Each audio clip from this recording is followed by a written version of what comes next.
bud. Yep, I see that. Let's go. Okay, now I got to go on my Facebook. Okay, I'm going to kick you guys out real quick. Okay.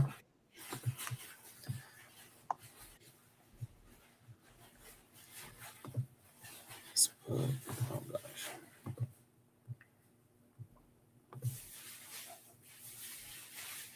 There we go.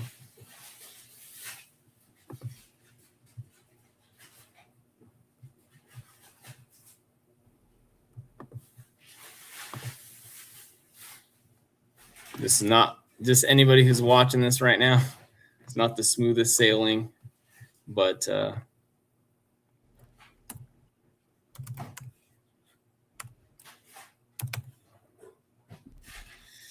don't know. I can see everyone. This is a mess. I don't know what is going on here, but this is.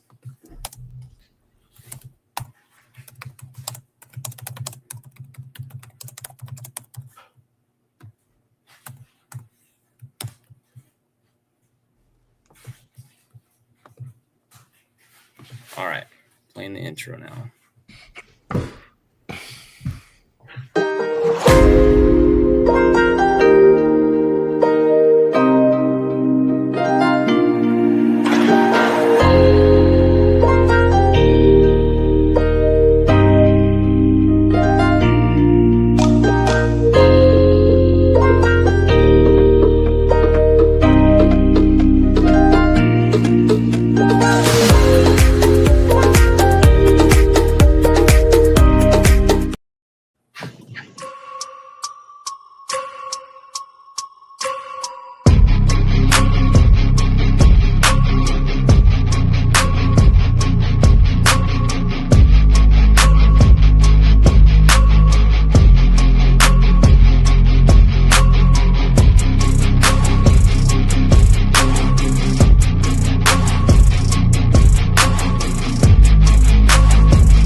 All right, good evening, everyone. Welcome to anyone who's in the podcast right now, tuning in. I got lots of stuff for you today, but to start off, as I'm always going to start it off this way, just kind of talking about some of the general rules, what you might need to know if you're planning on fishing this tournament. The first thing, the most simple thing, is that the fees. It costs $112 to enter the tournament. You do not have to have a membership to enter any of these tournaments. You purely can just hop in. One second, I need to mute this over here. Okay, apologies. Okay, $112. Do not need to be a member. You can enter. Anybody can enter the tournaments. You just got to go on Tourney X. If you want to be a member, it's $75. That enters you into the AOI race. It gives you a chance to qualify for TOC.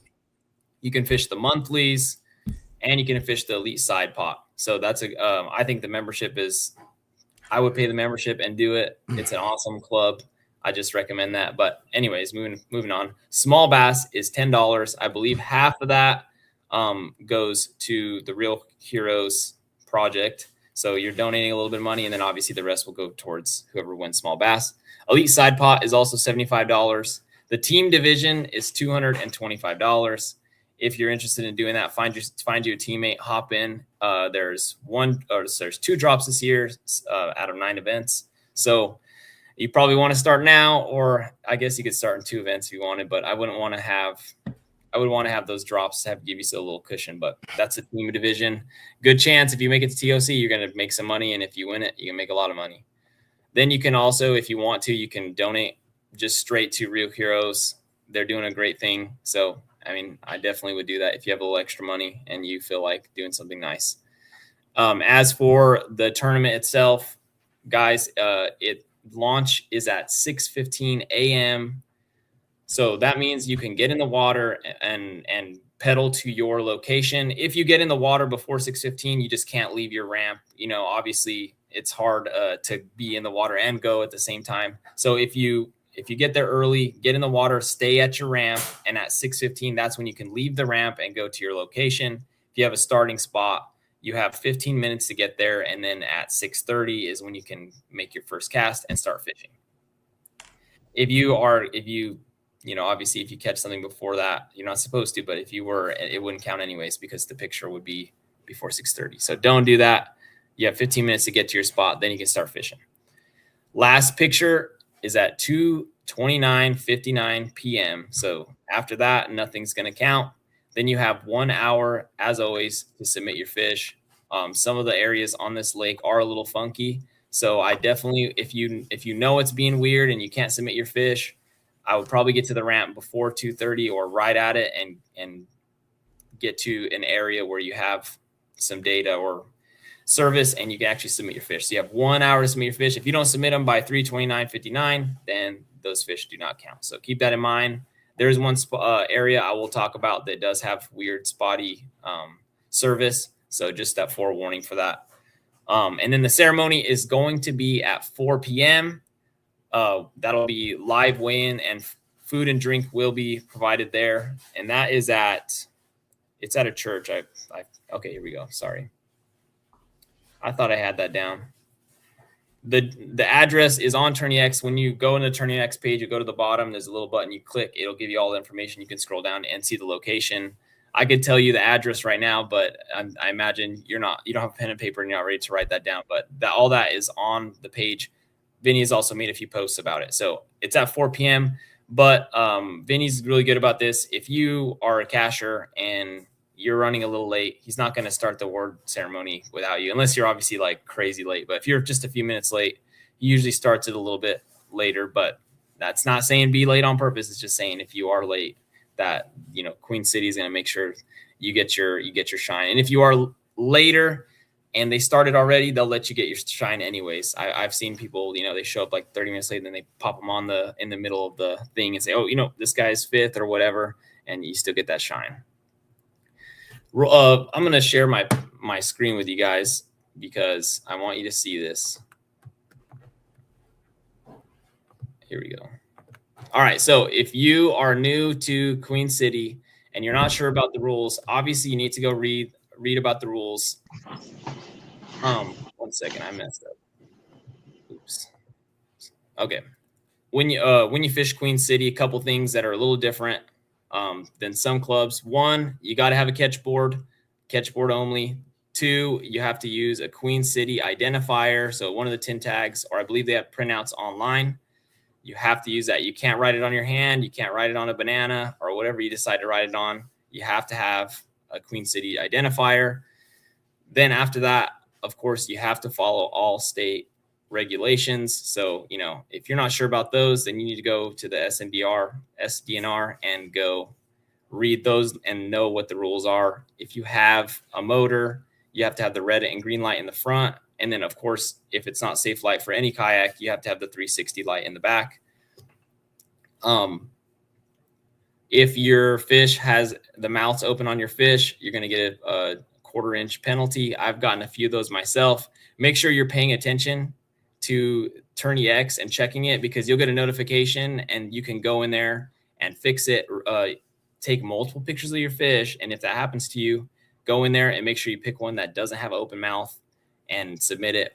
Obviously you could contact the tournament director, which is going to be Vinny, and get that sorted out if it's an issue. But I've definitely had a couple of tournaments where I did not realize till the tournament was over because I wasn't checking my notifications. So I just recommend always check those notifications, make sure. Anyways, if you want to know all the rules, I'm not going to tell them all to you right now because that would take forever and it would be a little bit boring. But if you're not sure, go to the Queen City Kayak Bass Fishing page, go to this little tab right here, Files, click on Files, and then boom, there you go. You got your rules, click them, open them up. And it's a PDF, read through them. I recommend, if you have not, goodness gracious. If you have not read all the rules, what in the world is going on here?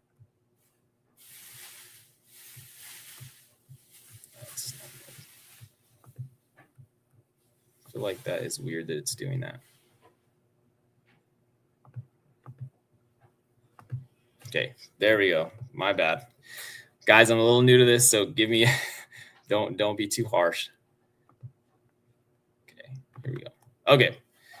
I don't want to read the full layout of the rules to you guys. So go in the file tab to read them. Any tournament club that you fish with, make sure you read all of the rules. It's pretty easy not to cheat, but there are weird rules in some clubs, and you just got to make sure you know all of them. I think it's just important to educate yourself and make sure I'm not messing up. I actually I'll tell you about a mess up I had last year. It's kind of funny. Most of the clubs I fish with, they all allow motors, so I'm pretty used to that. So I fished with the Foothills guys last year, and I didn't read the rules. I just went fishing, and I had a motor, and I was running around the lake. I kept seeing people without motors. I'm like, that's weird.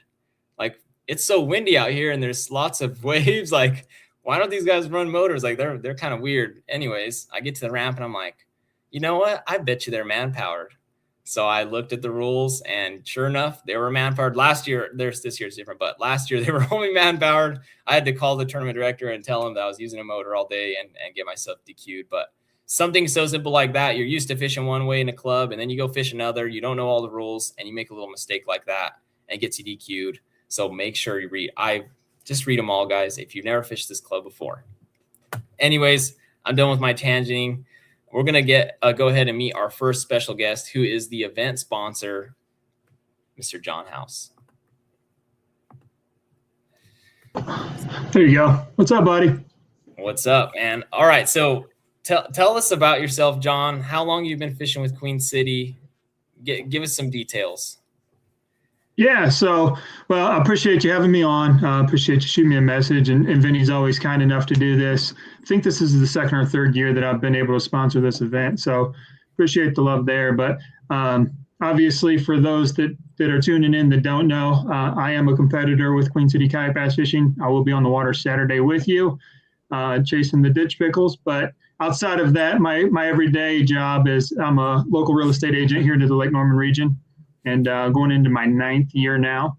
And been very blessed in that aspect of what I do for real estate. I'm 95% probably residential and dabble a little in commercial land development. But other than that, just a basic dude that likes to get out there. Actually, a guest that's on here tonight talked me into this whole shenanigan, and I actually fell in love with it. It's a great time to get out, be on the water.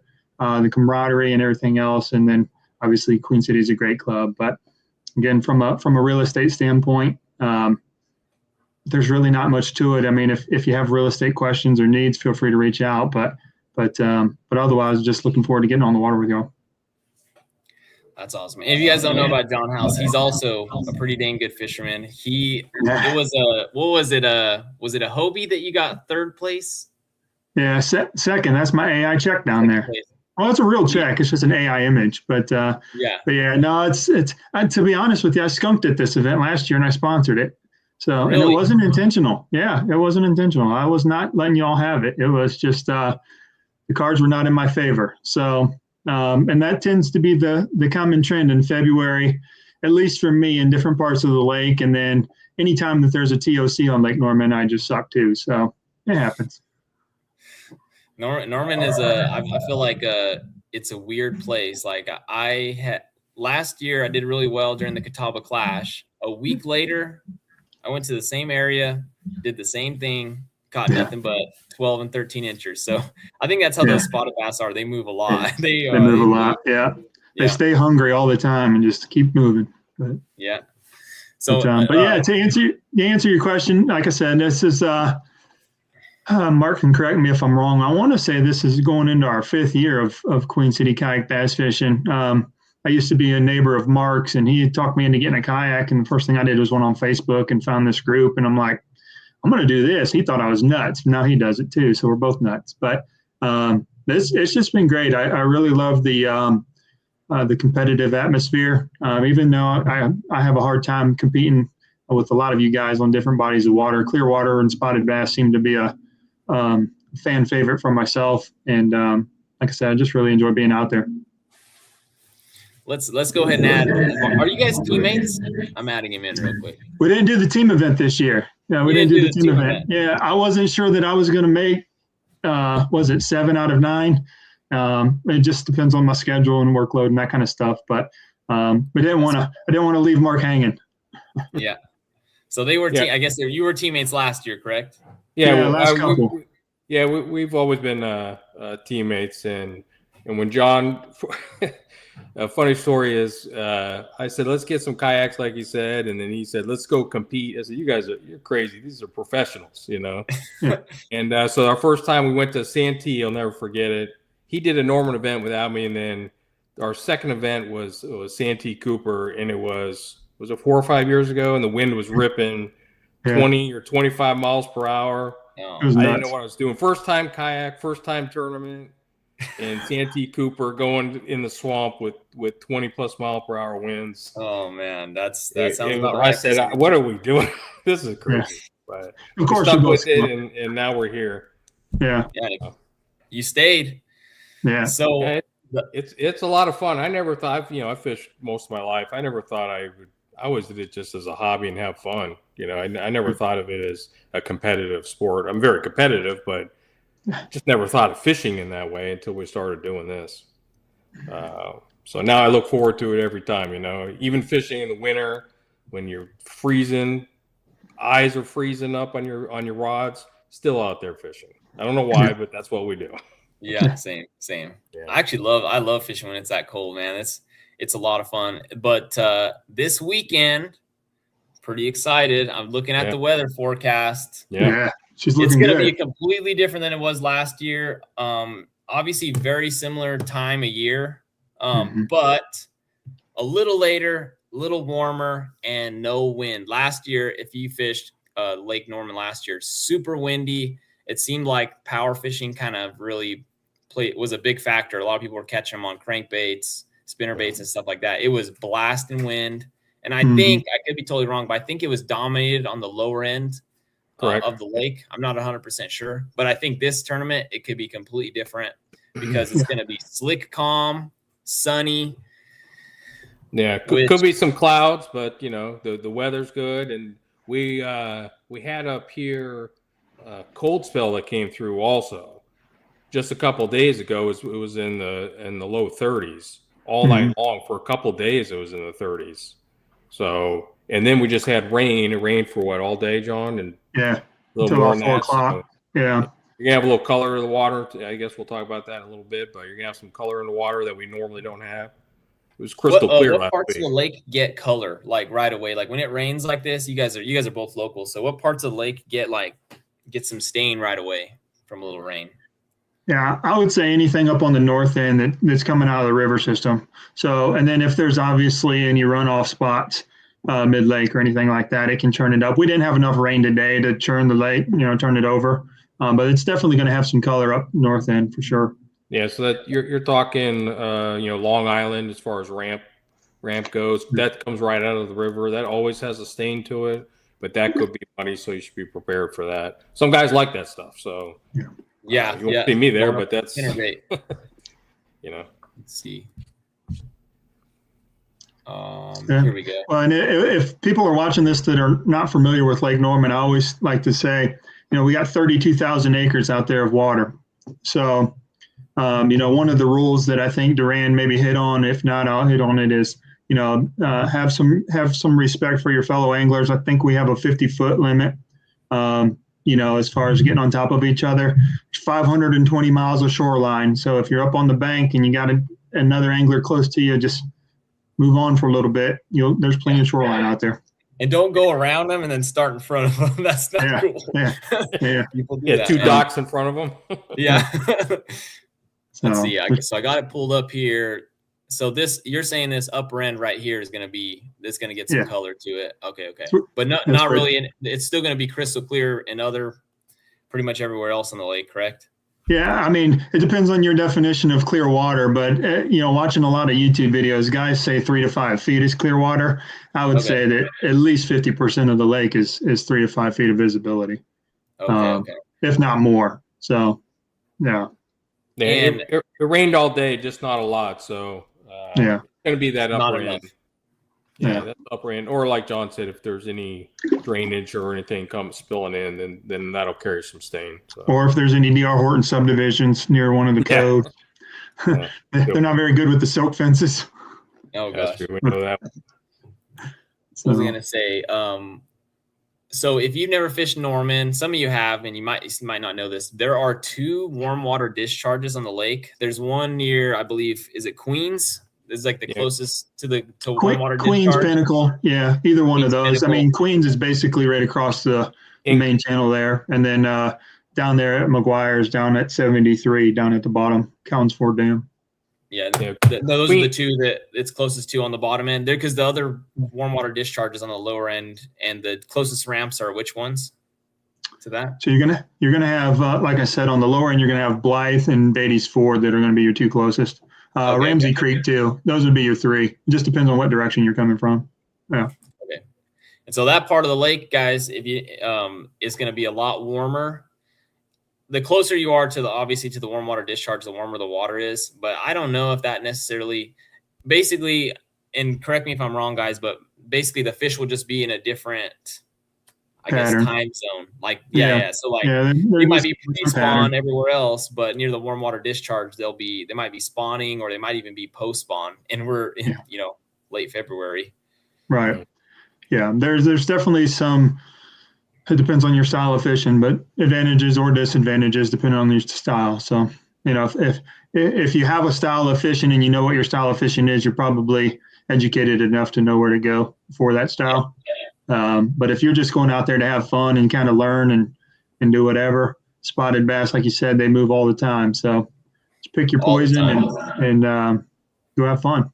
Yeah, there's so many things you can do on this lake. It's definitely, I would say, probably one of the best winter fisheries around, because it has 2 warm water discharges. Obviously having one makes a big difference, but it's freaking got 2. So there's a lot of warm water and there's a lot of cold water too. But I don't know. I don't think I don't know what's gonna win it.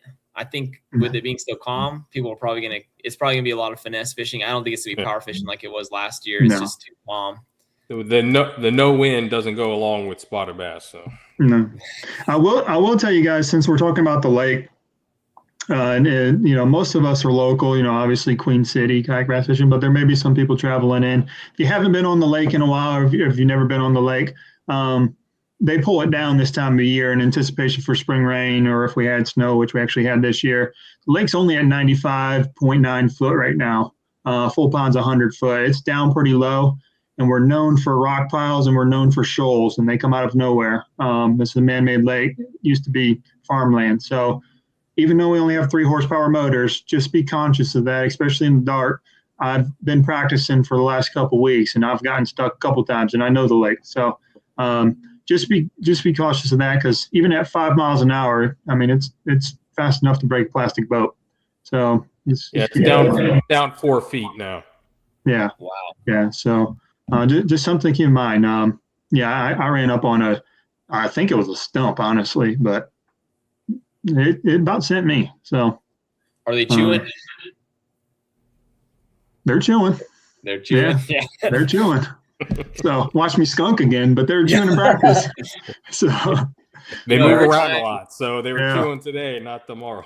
Yeah. I'm not good at Norman in certain, like every time we've come and just done like just Norman by itself, I never get a limit. I don't know what it is, but I always catch 3 and I can never. I mean, if it stays true to what it was in practice, I think that there'll be a lot of limits. Now to find the size, everybody's going to be on the 12 to 15 inches. The ones that find the size are going to be fun, but honestly, I found a few pretty good ones in practice and one of them was just in the middle of nowhere. Like you're like, what the hell is this fish doing over here? But I mean, it sometimes luck is better than skill, but yeah, I mean, just keep casting. That's all I can tell you. Just keep casting. Yeah, if your lure's not in the water, you're not catching them. So in Norman, I've seen so many times. Every time we go to Norman, someone catches a check on docks. Yeah. That's just like one of those. Like you said, just keep casting. Yeah. Yeah, if you're a dock fisherman, that I think they call it Hager's. It's off of McKendree Road up there off of the Brawley School Peninsula. Yeah, that thing is loaded with points and docks and stuff. I honestly wanted to sneak over there and practice yesterday. I didn't have time in my schedule. But just know, I mean, there's docks everywhere, but for some reason that one stands out. It's a big ramp. They never really send boat tournaments out there that I'm aware of, but there are a ton of docks around there. So just keep that in mind. Yeah. And they're the docks. They're not like the Hartwell docks with your cables and mess that you got down there, Michael. Yeah. all floating docks on Norman. Floating. Sorry, all pole docks. Yeah, and which are really fun.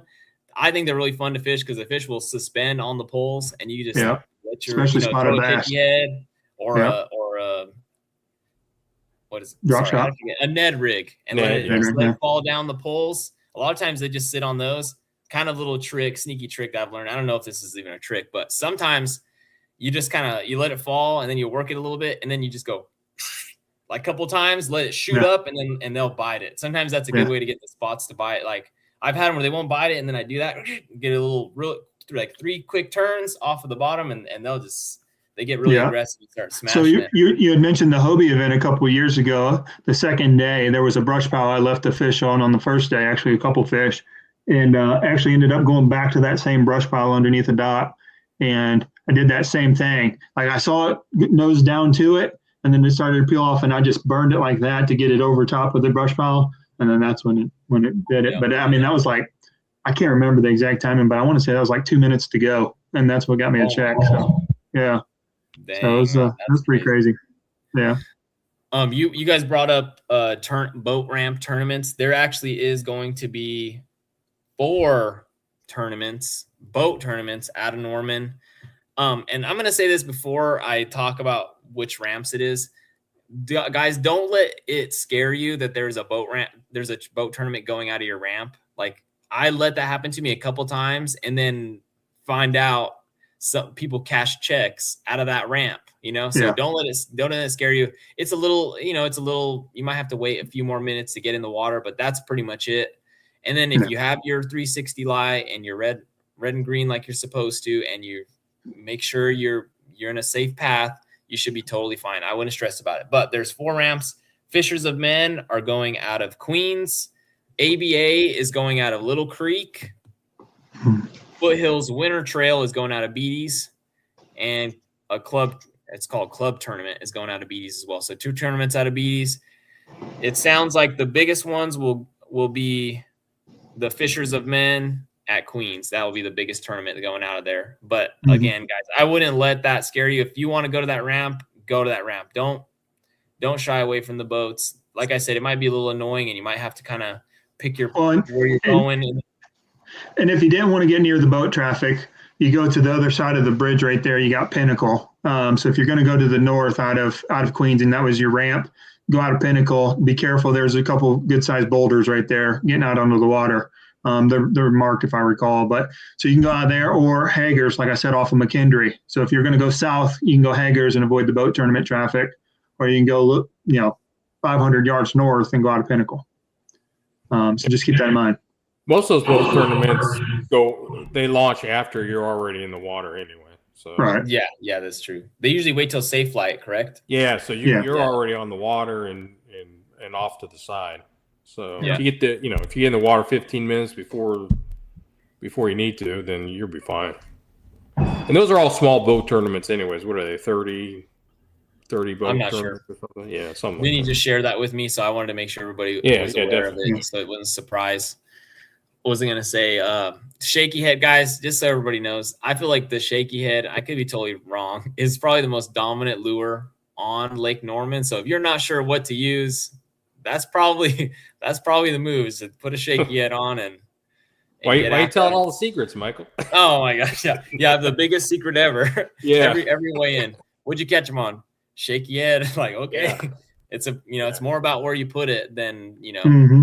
the color or any of that. I think it's just, if you can find the fish, a shaky head's probably a good option to catch them, but definitely not a secret. I know there's Mark's got some interesting lures. I don't know if you want to talk about those, but if you guys didn't know, John and Mark, they both have YouTube channels. If you want to see, if you're like, man, I want to watch some fishing videos on Lake Norman, check out Slow Boat Fishing's channel. He's got tons of videos of him fishing on Norman, and you get to see what I'm talking about. He uses some pretty interesting lures that nobody else uses. I'll be using them Saturday as well. Yeah. Yeah, some of them I was like, okay, I might have to try that, but yeah. That's pretty cool. But I think finesse fishing is going to dominate, guys. Last year, 76 3/4 won it, and second place was a 1/4 inch back, 76 1/2. And that day, somebody caught a 24, I think it was 24 1/2 inch. Yeah, Joey Randall caught it, right? Mm-hmm. Yeah. Okay, so the Fisher of Men website is saying they're going out of Pinnacle on Saturday. Okay. So they must have. Yeah, so just one of the two ramps. Just be cautious of it. $4,000 first place. It might have a few boats in it. But yeah, Pinnacle. That was the ramp they usually went out of. So that's what I was asking. Yeah. Okay. Yeah. But yeah, 76 and 3/4 for the win, 76 1/2. I think it'll take very similar amount. But guys, if you never, again, I keep saying this, if you never fish Norman, there's a lot of big spotted bass in Norman. Like, there's a lot of 17 to 20 inch spotted bass. Like, if you want to catch a 20 inch spotted bass, Norman is definitely one of the places to do it. Like, there is a lot of big ones, and they usually kind of stay together. I know last year during the Catawba Clash, I found on a brush pile, and I'm not kidding you, there was probably 50 of them. All of them were like 18 to 20 inches. It was ridiculous. I only caught 3 of them, but I could see them. They would come out. It was so crazy. Like, the brush pile looked like there was nothing on it. Like, it was like, oh, there's no fish in there. And then I threw my lure over there. No. All of them come out chasing it, man. And I caught one, and it was like I think it was like a 19 3/4. I'm like, holy crap. And I threw it in there again. Caught another one. It was 18 1/2. I was like, all right, this thing, but I couldn't get any more of them to bite. But they all were about the same size. And I'd see them come up. They'd all follow it up to the boat. So there is crazy big spotted bass. I think you're going to have to, to win it, probably, I don't know. I was going to say a mixed bag of spot. Like, you're going to have a kicker largemouth. Yeah, that's definitely true. Spots. Yeah. Well, spots on Norman are so long, though. You could win it with spots, but just be. But I thought I was on a honey hole like that this weekend, or last weekend, Duran. But there's a difference. You're on it with bass. I did the same thing. There was probably 30 of them on there as catfish.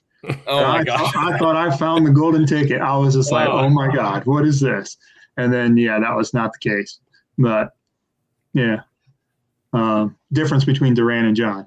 But hey, I still hold the record on Lake Norman unless somebody beat me, but I don't think so. I had 78 3/4 in an August event. And bright sun, still calm weather. So it can be done. What time of year was it? August. Yeah. Of course, crazy. It was a charity event, but hey, we'll take it. That's wild, man. So were they all spots, or what did you have? Yeah, I couldn't remember. I'd have to go back and try to find some pictures or something. But a largemouth in there. You had to. largemouth. Yeah, but because you caught it one right of those before. days, man, I was just every time I set the hook, I'm like, oh my god, another one. But it was like 20 in 1975, 1905, and a 1925 or something. Gosh, So, dang, yeah, that is crazy, man. That's wild. And Yeah. I hope one day, and obviously, if you guys know, don't say anything because it's probably a secret. But one of these days, I hope I can figure out how people catch those big largemouth because I've never caught a big largemouth out of there. The biggest On limit Norman? I caught at Norman was 74.5. All of them were spots. All I catch there is spots. Like, I'll catch largemouth, but they're always really small. But there's a trick to it. I know there's some guys that know exactly what to do, where to look. I don't know where to look. I'm guessing probably towards the back of the creeks, but You have to go back to your roots, Michael, before you had the little forward-facing sonar. Oh yeah, man. Yeah, it's a little different. So. Sometimes it's okay to turn it off. If anybody was wondering, it's okay to turn your forward-facing sonar off sometimes. Last year the TOC day one, I caught like 81.25, all on forward-facing sonar. That wind kicked up. I thought those fish were still there. By the way, they wouldn't eat nothing, man, and I wouldn't give up. I couldn't. I would not let it go. And if I would have just turned that dang thing off, I might have had a better day out there. But guys, I know it's a spotted bass fishery, but sometimes if it's not working, you got to cut your losses and try to do something. I'm trying to learn from Bennett Nall. He is so good about that. Like, he knows when to just, what I'm doing is not working, I'm going to do something else. And that's honestly, I would say that's the best fisherman to do that. Jacob Wheeler they talk about Jacob Wheeler like that. He literally he's like, oh, it's not working, I'm going to do something else. And so if it's not working, guys, sometimes it's okay to just throw it out. Even if you're like, especially like pre-fishing will do this to you. You'll go pre-fishing, you'll catch them in a certain spot, you'll catch them doing a certain thing, and then you get to the tournament, completely different lake, they're acting weird, they're not in the same spot. That's when you just say, all right, I'm just going to start fishing. Like, that's like tip of the day. It's okay to just stop. Like, what you were doing, it's not working no more. Time to do something else, you know? Yep. Yeah, these are different conditions. We had a couple weeks of wind, a cold streak, and then we had rain. So if you fished the last couple weeks, which I did, then all of a sudden Saturday is going to be sun with no wind. So, whatever you thought you knew, you didn't know. Come Saturday. Do they start sucking to the bottom when it gets sunny and calm like this? Because like my experience, because I like watch them all day. I go fishing I'll go for 12 hours and just watch the fish. Like, I fish with live scope and I watch them, but I've noticed a lot lately, like the sun gets out, as things start to calm down, the fish kind of like drop to the bottom. And this, because I've been fishing, mostly largemouth fisheries currently, but do spots do the same thing? Do they kind of just disappear to the bottom when it gets like that? Or do you still see them floating around? Sometimes they disappear. Yeah. Sometimes they just vanish altogether, but I would say it depends on where you are on the lake. Because like I said, no matter how many fish they've eaten in a day, it seems like they're always eating. So if you can find them, if you're around fish, they'll still bite, at least from my experience. And I'd probably go on a limb to say I'm probably on Lake Norman at least 90% spots of my catches. So but just because of the length, like I personally feel, I know that it's not going to win on a lot of lakes, and I know that there's going to be guys in our group that think otherwise, but for me, my mindset is we're going on length. I could care less what it weighs. I'm going to go for the long, skinny ones. So, them spots are long and skinny, and they fight like freaking crazy, man. You catch a 20-inch spot, it's like catching a catfish, man. They run, and it's pretty awesome. You never know if it's till it gets to the boat how big it is. It could be a 15-incher, and you thought it was a 20. You're so right about that. I can't tell you how many times on Norman I hook a fish. I'm like, oh my God, it's huge. I get to the boat, I'm like, oh my, it's like a 13, 14-incher. Yeah, if you ever watch NC Bassin, he does it all the time. He catches so many fish on Norman spots, and they fool you every time. But he's always saying, it's a big one. Because you don't know. They feel like that. Every one of them feels big. So they outperform their size, that's for sure. Yeah. A lot of fun. We were talking about this a little bit before the podcast started, but I just wanted to put this out there. If you're thinking about going Long Island, it did rain quite a bit yesterday, correct? Yep. Today, yeah. And today. Just a warning, sometimes that area, like right there where Long Island is, it'll just blow out with red clay and mud. And in my opinion, and I'm not a professional whatsoever, but I just think that's a bad idea. Some people might go up there and smash them, but if it's just blown out with like grainy red clay, it's really hard to catch fish in those conditions. And if you're not used to that, I'm just warning you that it's like I've drove over that bridge so many times after it rains, and I look down there and it's not even chocolate milk. It's like something else. It's like red and that would be really tough to catch fish in. I know people do really well up there, but probably not after a heavy rain like that this time of year, at least. Yeah.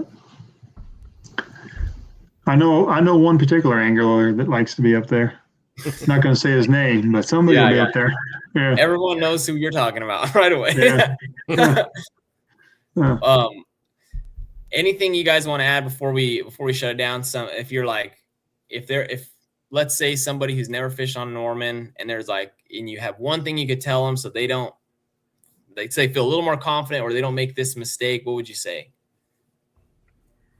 Well, I guess I'll get back to the rule aspect of it from a tournament standpoint. This is the first tournament of the year, so make sure you got your Queen City identifier. Make sure your identifier code's written properly. If you're somewhat dyslexic like myself, make sure you've written it down properly. Like you said, make sure your nav lights are on if you're running a motor, 360 light, even if you're not. But don't beat yourself before you leave the ramp type deal. Make sure your PFD is on. Just things like that. And if you are running a motor, make sure your registration's current. Make sure you got your fishing license current, all that kind of stuff. So, yeah. Other than that, I'm sure Vinny's going to check that stuff for the winners, but just a heads up on all that.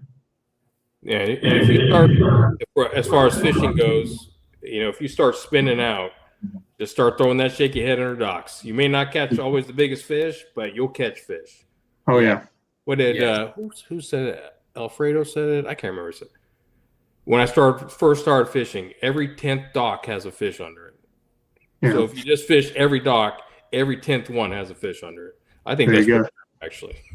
Now, whether big fish, that's a different story. So. And you never know when you might those docks. I have heard from so many people. You fish 50 docks. Let's say you fish 50 docks.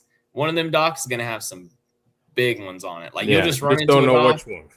Yeah, you never know, and you might never run into that dock. But if you do, it could change your whole day in like a very short period of time. Yeah. So, but no, man, I just again appreciate everybody for tuning in. I don't even know how many people are on, but thanks again to Queen City for allowing me to sponsor the event. Can't wait to see you guys out there. And then just so you know, I heard you on the intro there. Weigh-in is at my church again this year. So it's Williamson's Chapel United Methodist Church. It's on the corner of Williamson Road and Brawley School Road. If you're coming up from the highway or coming down on the highway, it's exit 35, which is Brawley School Road exit. You'll take that east and you'll run right into it. Huge parking lot. So if you have a trailer, don't worry about that. And then it's in the fellowship hall, so you'll be pointed in there. But it's plenty large enough for everybody. I don't even know what we're sitting at for participants, but hopefully we hit 50 or 60 in my guess. So like 40 earlier today, but I don't know. Oh, it's gonna 40 already. We might hit 80. Yeah. So, but especially with the weather this weekend, everybody's itching to get out. So, but cool, man. Well, Mark, you got anything to close it out? No, I think that's it. Just have a good time tomorrow. I'll see you guys at the ramp, I'm sure. Yeah. There's about 60 of us. Yeah. So, all right, guys. I appreciate it. Thank you so much for hopping on. You guys have a good night. All right. Have a good